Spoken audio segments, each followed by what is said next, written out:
Chin Hills are slowly coming to life. In the morning mist, 5 brothers rush to their wooden cart. They are between 6 and 13 years old, but it's been several years since the cart was anything but a work tool.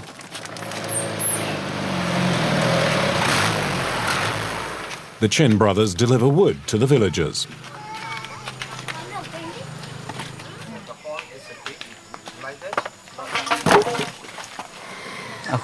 We carry up to half a ton. It's very steep here, and the brakes aren't reliable, so we use branches to block the wheels.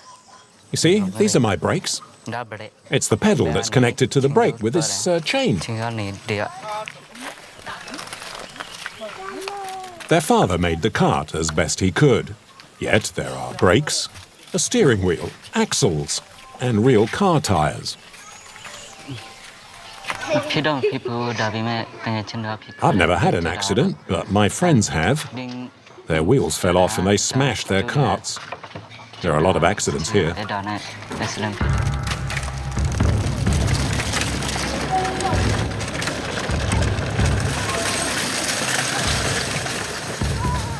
The 3-kilometer journey downhill is anything but safe.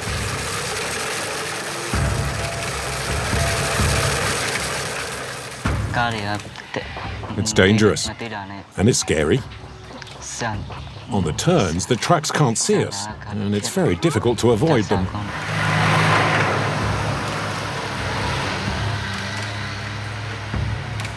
Shaken and rattled by potholes, the cart risks disintegrating at any moment.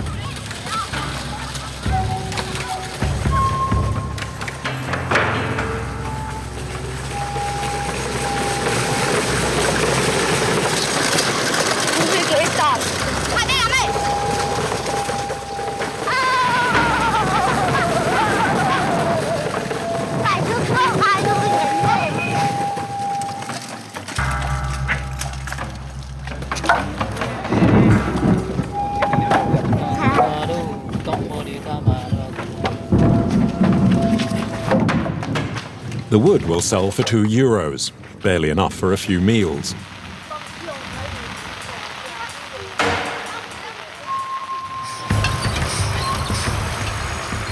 During the monsoon, the roads in Burma can quickly turn into raging torrents of mud and stones. It's slippery, really slippery.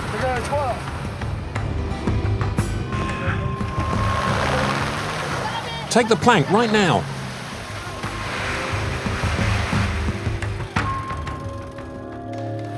When it rains, there's a risk of landslides. It's a challenge for man and machine. That's how we do things. It gets fixed and fixed again, and then we drive off.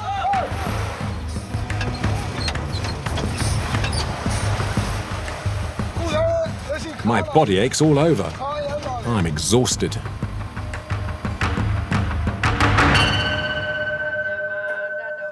Burma is the land of 1,000 pagodas, a Buddhist stronghold, and a country isolated for 50 years by its communist dictatorship.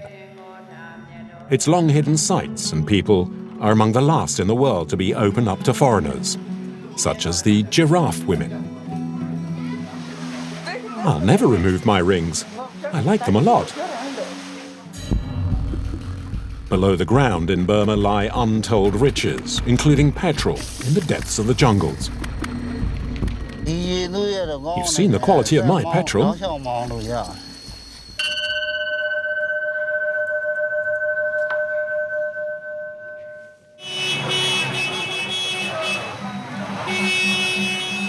Mandalay is the capital of the north.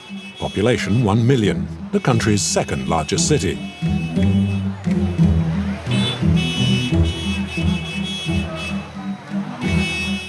So Moe, aged 43, has been stuck in traffic jams for an hour and a half. Since the end of the dictatorship, the number of cars and motorbikes has increased dramatically. Look, the motorbikes are coming like that, yeah? So I have to be careful, yeah? the road is very narrow, and that's a parking area on the right side too, so we cannot drive well, yeah. So Moe is a guide and is looking to find a new tourist circuit.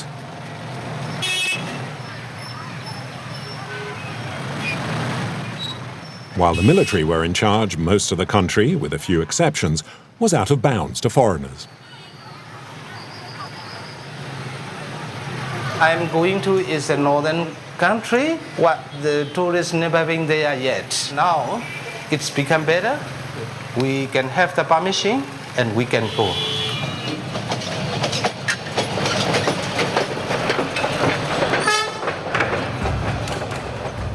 He'll travel about 500 kilometers along one of the worst roads in Southeast Asia. It crosses the north of the country, the Chin Mountains, to reach Rih Dil Lake on the Indian border, the final destination.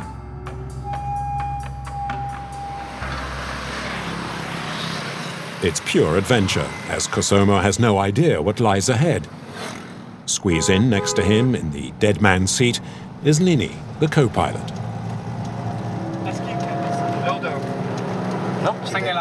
Wait, the motorbike's heading straight for us. A bit more. Not now. Okay. Driving in Burma requires a cool head, as only the passenger can see what's coming. There's a car. And all because 40 years ago, the Burmese dictator decided, on his astrologer's advice, that everyone would no longer drive on the left, but on the right. You see, the wheel is on my right side. I have to pass. I have to pass this truck up from the left, but I cannot see. So I need someone. If I have to drive alone, myself, yeah, like that, I cannot. It's very dangerous or take long time. There's a car. There's a car. The dictator's astrologer forgot one detail, however. The cars are imported from Singapore, which drives on the left. Okay, go slowly now. We can overtake. There's nothing. Is that okay now? Come on. Okay, go on. There's nobody. Now. It's taken almost 40 minutes to get past the truck.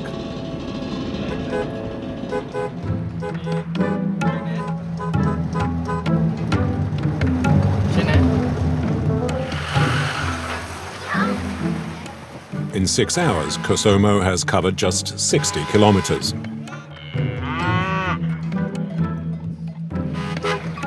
He wants to look at an elephant reserve, which is at the end of this small road. No asphalt here, just a dirt track, and there's trouble straight away. Nini has to check the depth. I have to follow him, yeah? Yes. He showed me where to drive. The monsoon is just beginning in Burma. It lasts 3 months, from June to September.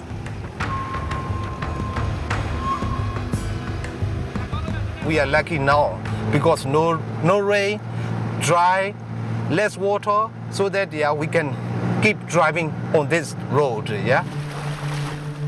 But their luck soon changes. 300 meters further up, a small brook has become a large river.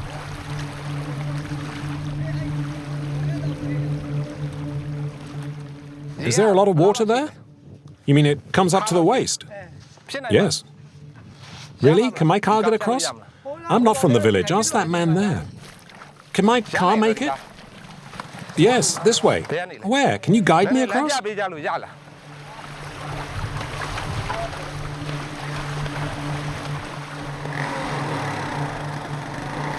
And today we have to do quicker because it's raining sooner or later because there is a cloudy a lot. So if we have the rain later, it might have more water problem. Torrential rain will make the river impassable. But it's the only way to the elephant sanctuary. So Moe has no choice, so you'll have to find a solution.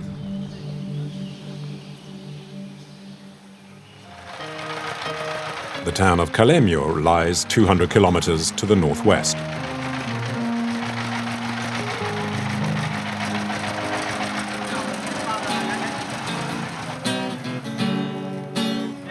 For half a century, no foreigner ever came here. The town was frozen in time. The cars here date from the Second World War.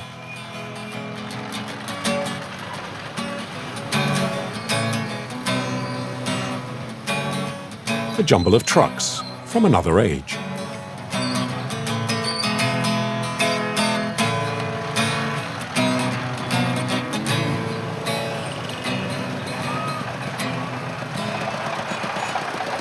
Amongst the rusting, clanking parts, some spanking new Jeeps.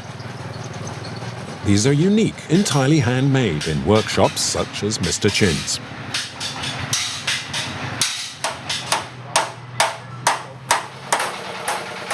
He's crazy about mechanics.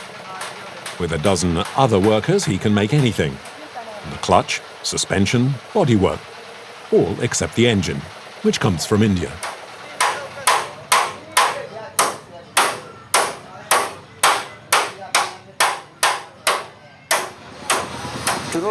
It takes us about 3 months to build the frame and then put the motor in. At that rate, Mr. Chin's workshop can produce just 9 Jeeps a year.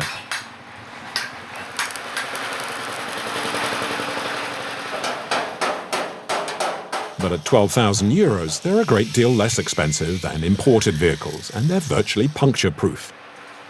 Japanese four-wheel drives look nice, but they're expensive and not suitable for our roads, as well as not having enough room to transport things.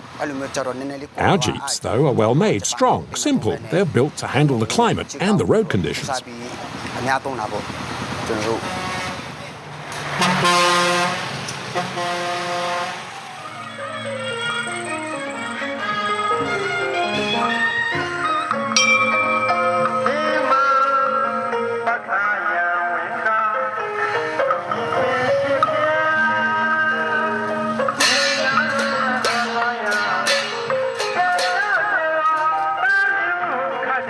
Once a week in Moniwa, like in every town in Burma, trainee Buddhists go begging.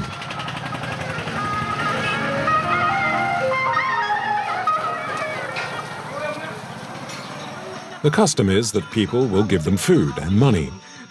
Onko is too busy repairing his truck and doesn't notice them.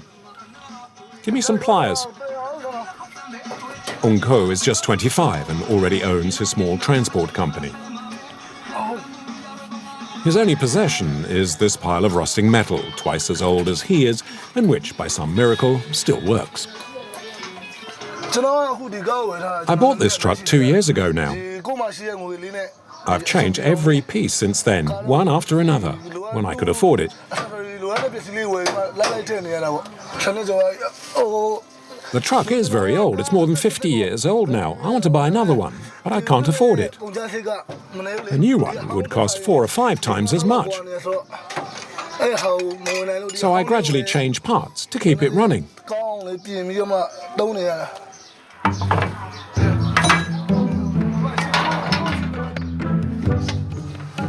Careful, don't hurt yourself. Okay, take the belt out. I'll lower the box. Give me a wedge to keep it there.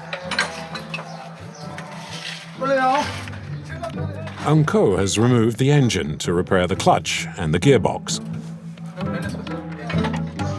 Okay, it's moving. It's frustrating work. Every time he dismantles one piece, he finds another problem.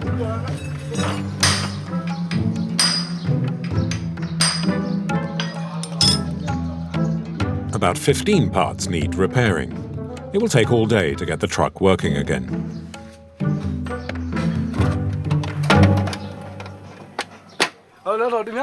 I know my truck isn't the most attractive thing. It doesn't have a nice paint job, but at least it works well.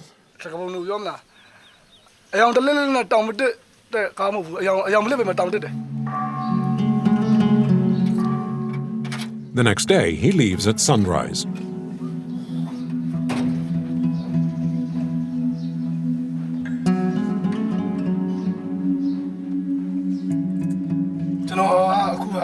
I pray to Buddha, and for my parents too.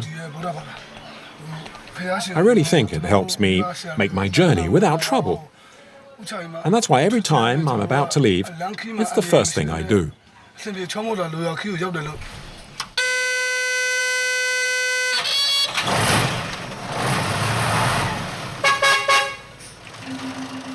On each journey, his truck becomes his home, where he spends part of his life.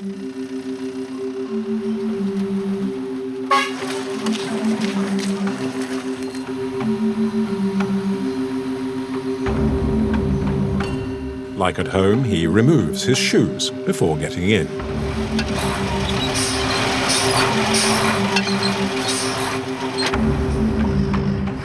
I don't wear shoes out of respect for the truck. We Buddhists believe anything that helps you live is beneficial. The truck allows me to live, so it's a benefactor. So I never wear shoes in the cabin or even in the trailer. And besides, if I did wear shoes, I wouldn't be able to feel the pedals, would I?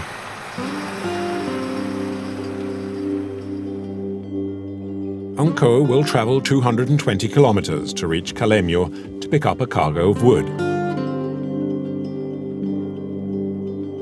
The trouble on this road is the number of rival truck drivers. If he's late arriving, he'll need to wait his turn. And losing time means losing money.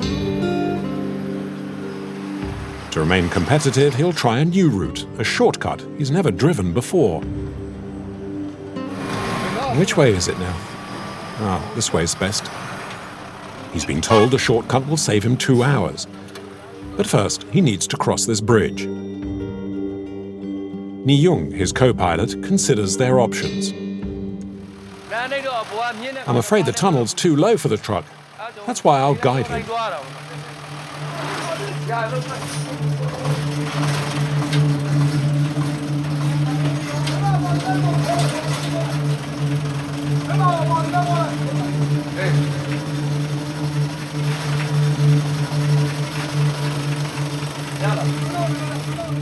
It's a matter of inches. But there's no choice, and this time, the spirits are against him. The roof's stuck under the bridge. We can't go forward, we'll have to reverse.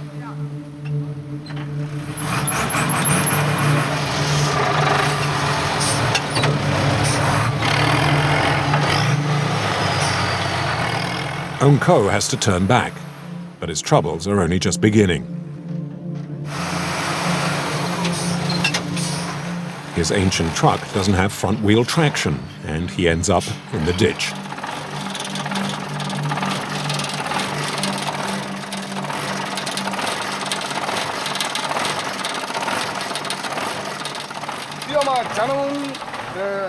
The front wheel is stuck fast in the mud. Well, I'll try and get it out.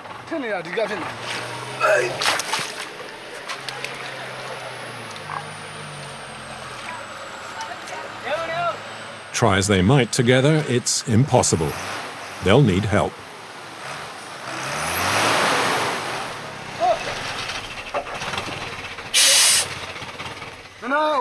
Can you help? My front wheel's stuck. Hang on, I'll get a cable to pull you out.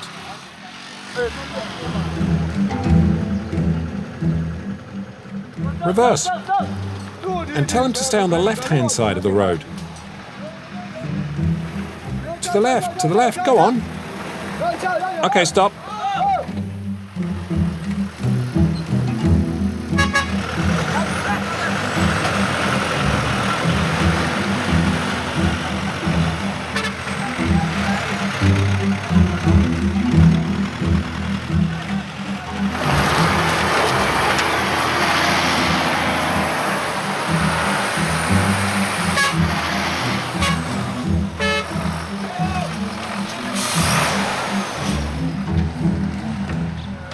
Shortcuts are great for saving time, but not always. In fact, his shortcut has cost him 2 hours.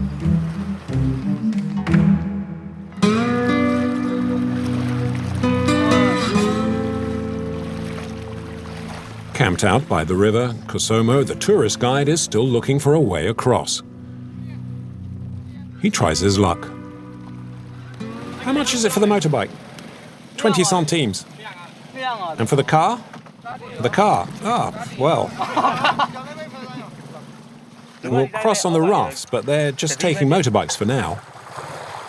The raft's pilots have to go in the water. If the current's too strong or if it's too deep, they won't cross. He sends out his co-pilot to scout ahead.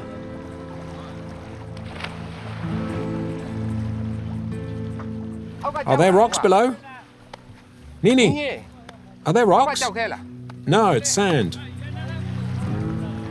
It is less water, but the problem is the ground. The ground is no stone. It is only sand and muddy.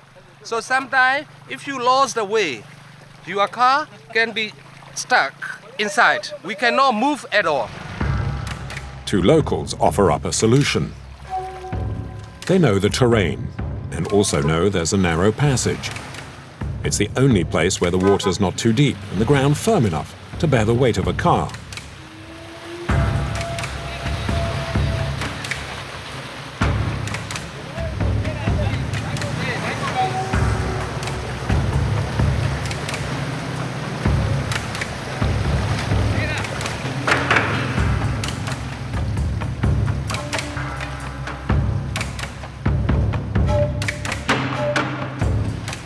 It's okay, now we have the 4-wheel. It's working well. This weather, this road, we need to have the 4-wheel. Otherwise, we can't do it, So Moe is not far from the elephant park. There are about 10,000 elephants in Burma.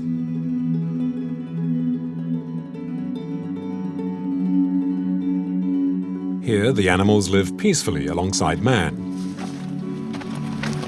Yet sometimes something snaps and the situation can change in an instant.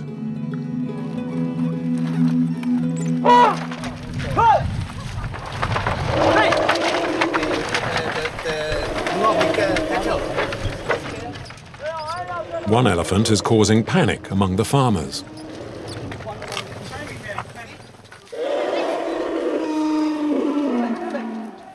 The cows, look at that. They scare off the elephant. So the cattle over there, they pulled the cart away. They're trying to run away from the elephant, near from the elephant, and you see, it's an accident.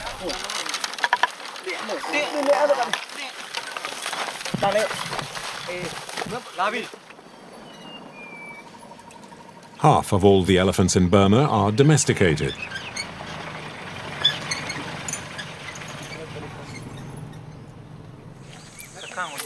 Inside Kasapa Park, run by the government, there are about 30 living more or less freely. Each elephant has its own name.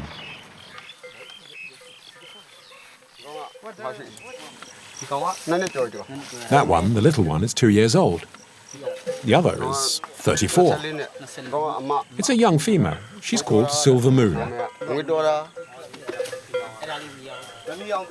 Elephants and their drivers have an almost mystical relationship. We take very good care of them. They get a medical inspection every month. These elephants are calm and friendly, but they used to be very wild. We feed them. They used to hide out deep in the jungle, so it was hard to get them all the way here. They used to attack humans.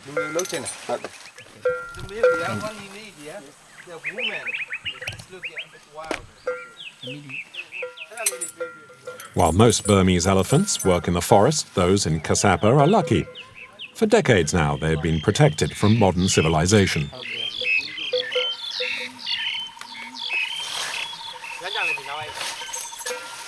They said, they never seen the tourists. And this is what I like, Then I would like to bring some tourists in here, and I hope, more and more tourists in here. How I'm happy people communicate to the other people too. If So Moe gets to bring tourists to the Kasapa Reserve, the elephant's peaceful existence will likely change.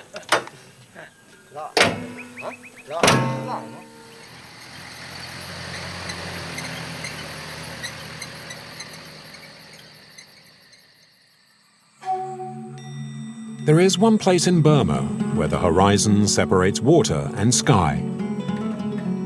It's Lake Inle. Not far away to the south, close to the border with Thailand, is the small community of Rangu.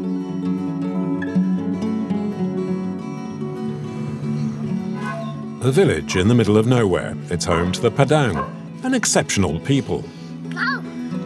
They're probably better known as the giraffe women, and they number just a few hundred. They don't even speak Burmese. And so, to communicate, help from the local school teacher is needed.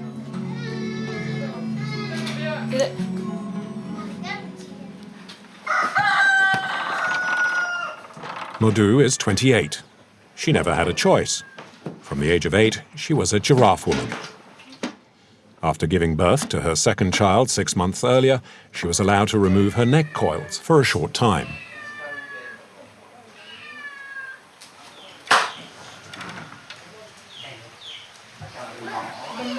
But the time has come to put them back on. This woman will help. Some believe the unusual coils were meant as protection against tigers. Others claim it makes the women more beautiful. In truth, no one really knows, but one thing is certain. Modu has no choice in the matter. Don't make it too tight. Now, it's hard to twist the metal by hand. And then they have to be nice and round, properly shaped. It takes 2 hours to make a beautiful coil. Modu was used to living without the restrictive coils, and now finds it difficult to cope with the brass rings again. She has 6 kilos of the metal around her neck, her wrists, and her ankles.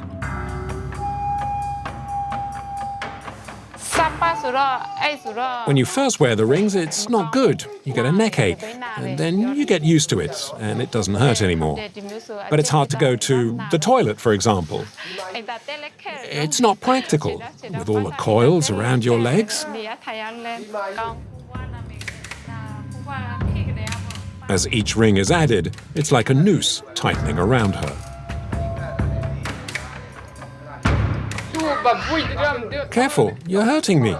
You're pulling too tight.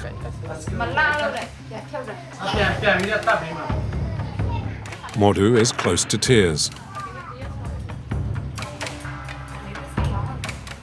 Oh, it burns. When you work every day, you have to wash your body. If not, dirt and sweat will collect. And with the brass, it can cause skin problems.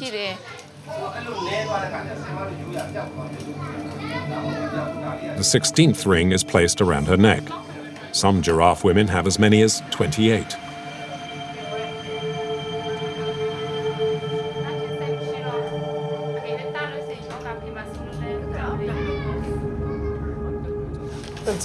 I don't want my daughter to have the rings, but it's up to her to decide whether she wants them or not. Soon nobody will have them, so I'd rather she didn't do it. Mae, however, is very proud of her coils. At 49, she's one of the oldest giraffe women in the region.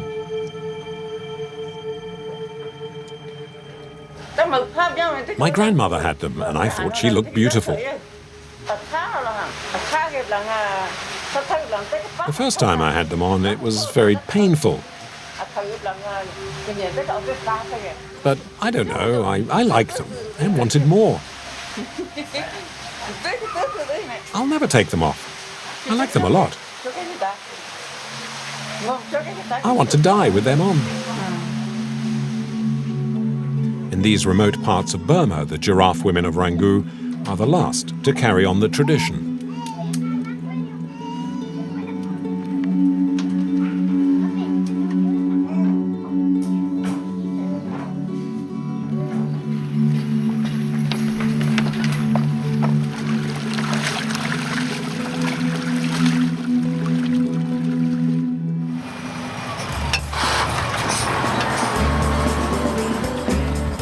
Angko is just halfway to Kalemyo.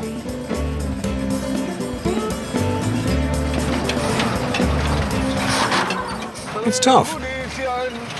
You need a lot of power, and you have to be strong. Driving in these conditions makes me ache, especially my arms. Turning the wheel, changing gears, you need strength for that. He's taken another route again, which, in theory, should make up the time he lost earlier. In theory. That's the way we need to go. Down there.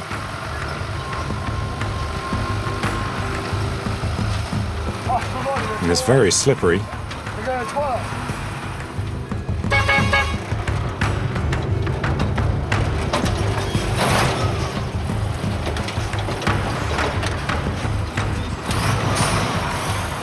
Keep coming, keep coming.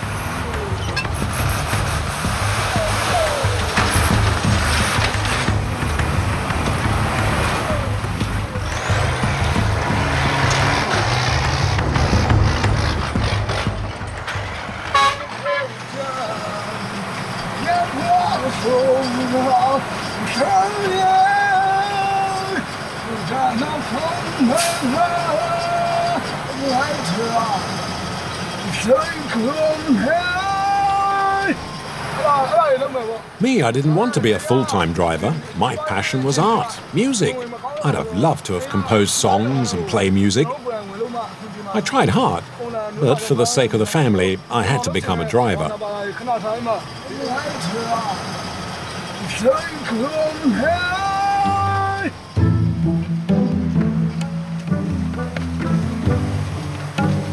On Anko's old truck, the engine's ticking over nicely, but the shock absorbers gave up the ghost a long time ago. Worn out by all the shaking and bumps, Anko is exhausted.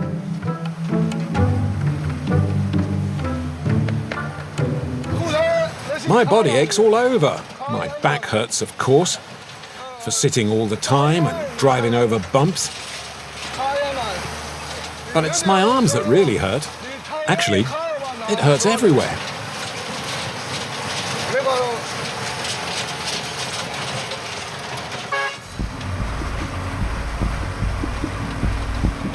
Fatigue gets the better of him, and Anko takes a rest.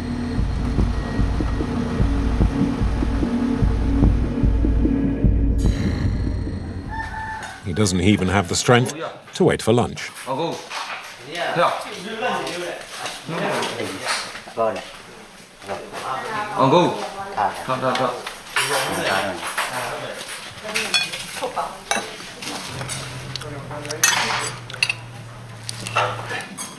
Anko has recovered, but he's also wasted 40 minutes. He's determined to arrive before nightfall. Another 8 hours to go.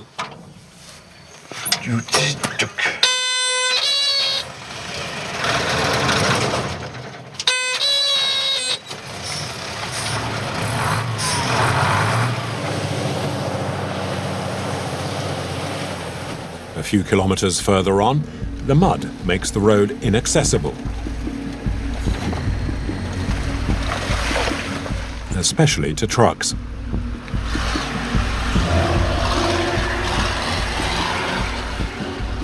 This one's from Kalemyo, which is where Anko is heading.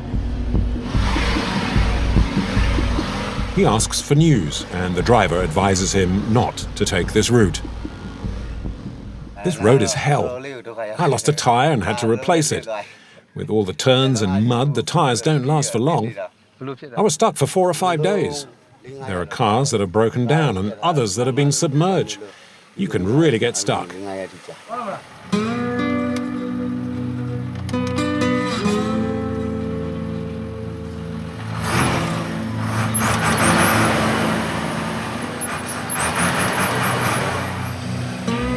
Once again, Anko has to find another way.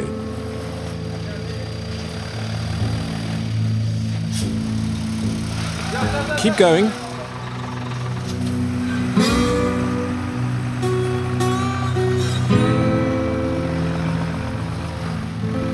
But on the very first turn, there's trouble.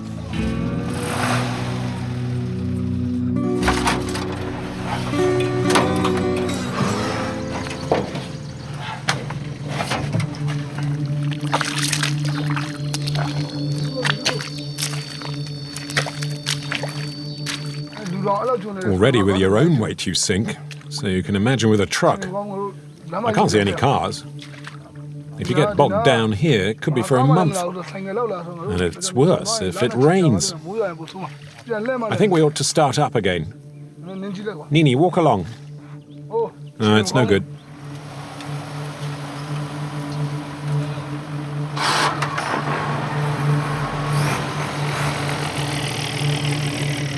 Unko turns back.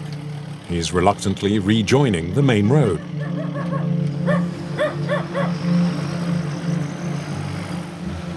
He doesn't want to take any more risks, and once again a shortcut costs him precious time.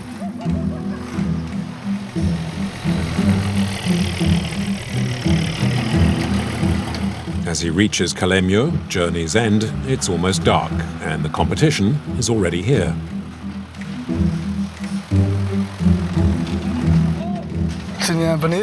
Now I need to register at the cargo office, so I can load up when it's my turn. You never know how long that will take. The delay can drag on for a day, even 2 or 3, before he can load up with the timber. If all goes well, he'll earn €250, enough to provide for his family for several weeks.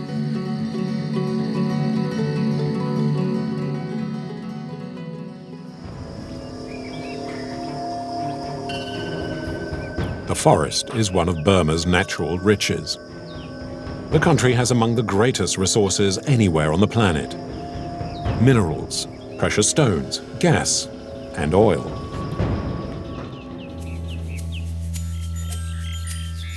A makeshift camp has been set up in the stifling heat of the Burma jungle. About 15 years ago, small fields of easily extractable oil were discovered here. An old motor patched up with some cables is all it takes to look for the black gold. It lies just 200 meters below ground. People from all over Burma have come looking for it, amongst them Mr. Thengi.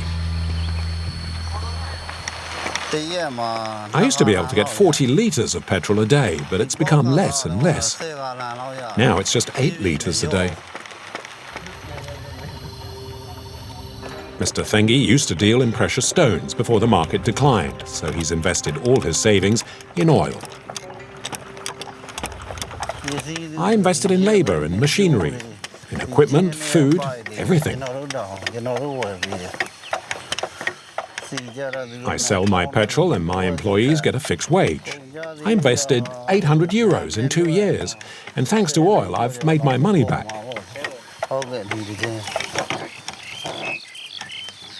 Now, you've seen the quality of my petrol. You can put it straight into the engine. Hardly need to refine it at all.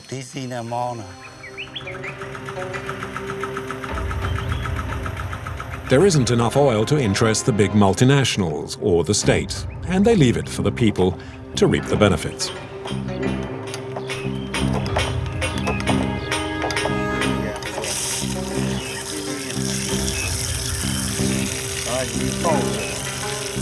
Thousands make a living from this cottage industry. Once extracted, the crude oil is stocked in 25-litre barrels, which are fastened onto motorbikes and delivered to the refinery. I've loaded about 25 litres on my motorbike. If it's dry and the road's good, I won't fall off.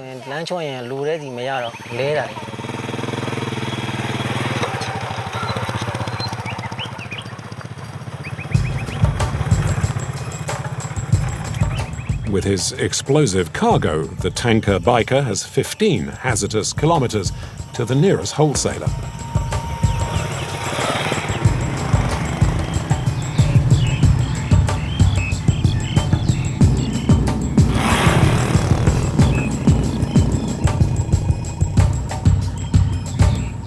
He earns 2,500 Burmese kyats for each trip, about €2.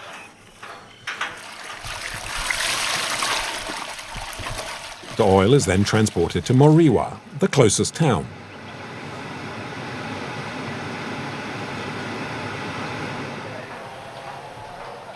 This is the refinery.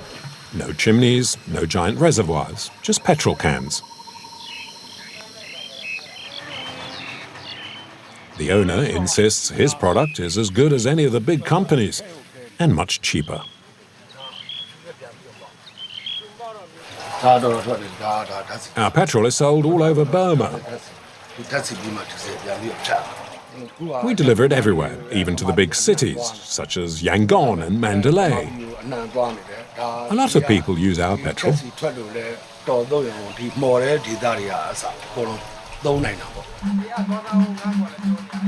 Production is basic. The petrol is heated in a large vat. As it heats up, the crude oil turns into gas and, when cooled, resumes its liquid form. The lighter it is, the better its quality. Look at the color. It's yellow. But soon it will become clean and clear. It's good petrol, and we'll refine it still further.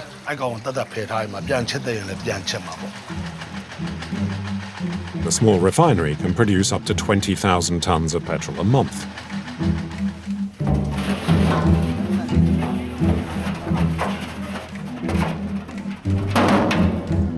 It will sell for about 75 cents a litre, twice as cheap as in Europe.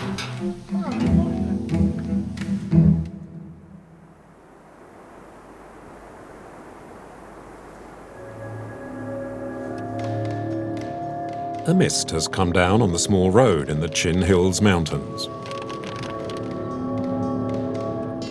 Cosimo is just 20 kilometers from his final destination. He can barely make out the edge of the ravine, not to mention the road made slippery by the constant rain.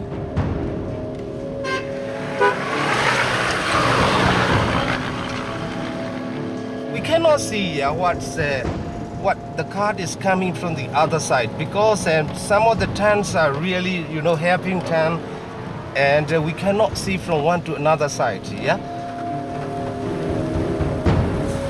A kilometer further on, one driver was nearly killed when his truck almost fell into the ravine.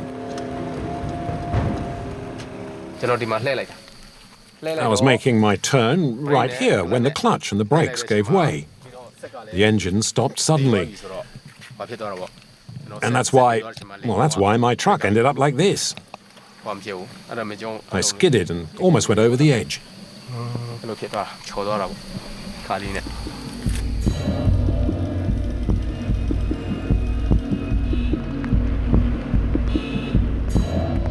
At the summit of the hill, the mist is even thicker, and the danger can come from up above.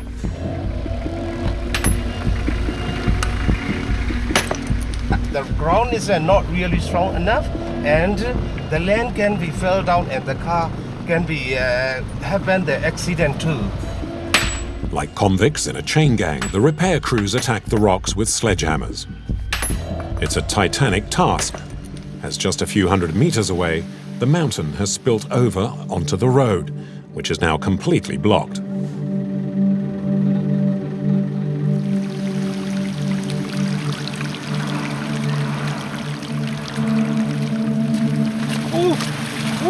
Look.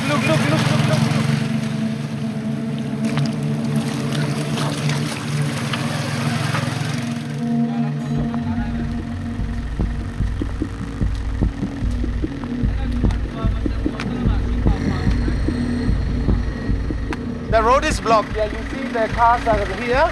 This kind of the cars are blocked, and on the other side too, some of the cars, our cars are coming here, and they all were blocked. Yeah? Look.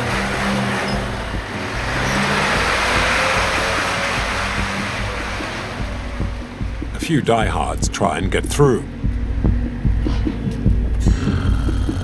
Some of them on two wheels.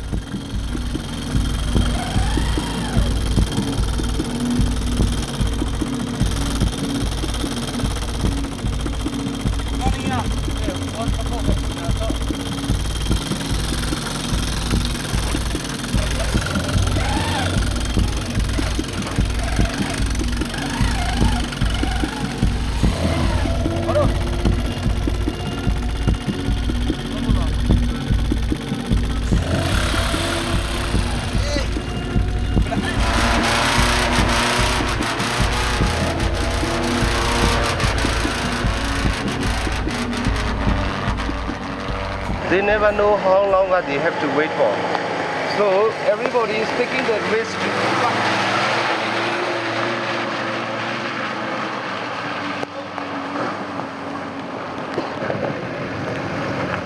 Kosomo is one of the last to get through.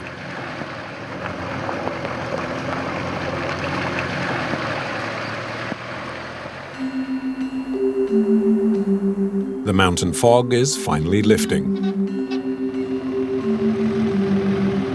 Towards late morning, Kosomo reaches the village of Zozan. It's the last stop before Rih Dil Lake.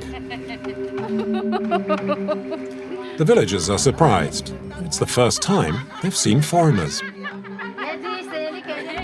This area has seemed to be opened very recently, so that they don't see tourists, or they never seen the tourists. So what I think is if we can bring some more tourists, I think people will be happy to see. But the only problem is how to be here. The road is really difficult.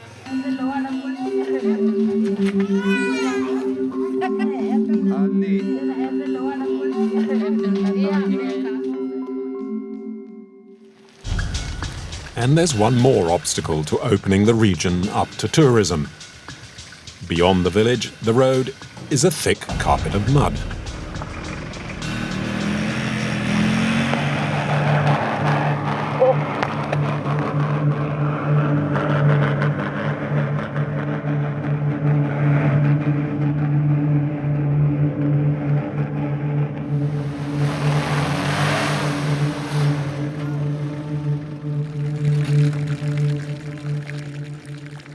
You'll have to move the plates.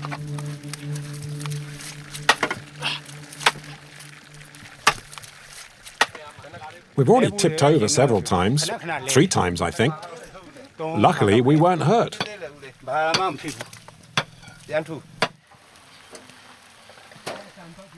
We raised the truck back onto its wheels, and then we carried on. We do whatever it takes. The iron plates can go under the tyres so we can get through. We'll reposition them and drive on.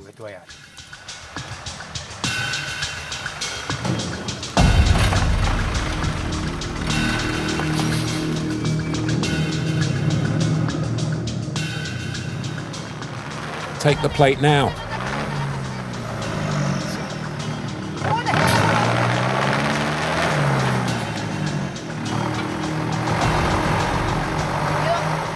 The plate. Put it on this side.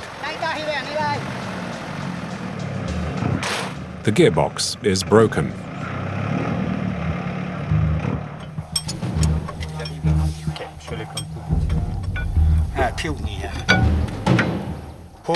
We can't get our 4-wheel drive to work. We'll have to take off the ball joints and reposition them properly, and then we'll be off. That's how we do things here. We fix things over and over again, and then we can drive.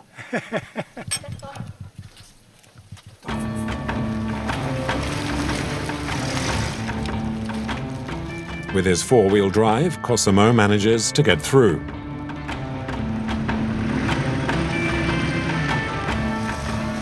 Rih Dil Lake is only 20 kilometers away. But the further he goes, the worse the conditions become. And now it also threatens to rain. If it rains, how's the road?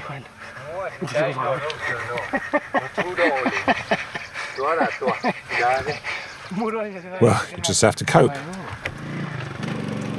In the end, Kosomo gives up. The road is going to be getting worse and worse, Okay, I decided, I think it's not better to go to the lake, because I'm not sure about the road, how bad it is too. Now we are going back to somewhere to stay. We are not going to the lake. Sorry for that. Kosomo and his co-pilot didn't reach their objective. But maybe it's for the best. It was Mother Nature's call. And at least some of Burma's treasures will be preserved for just a little longer.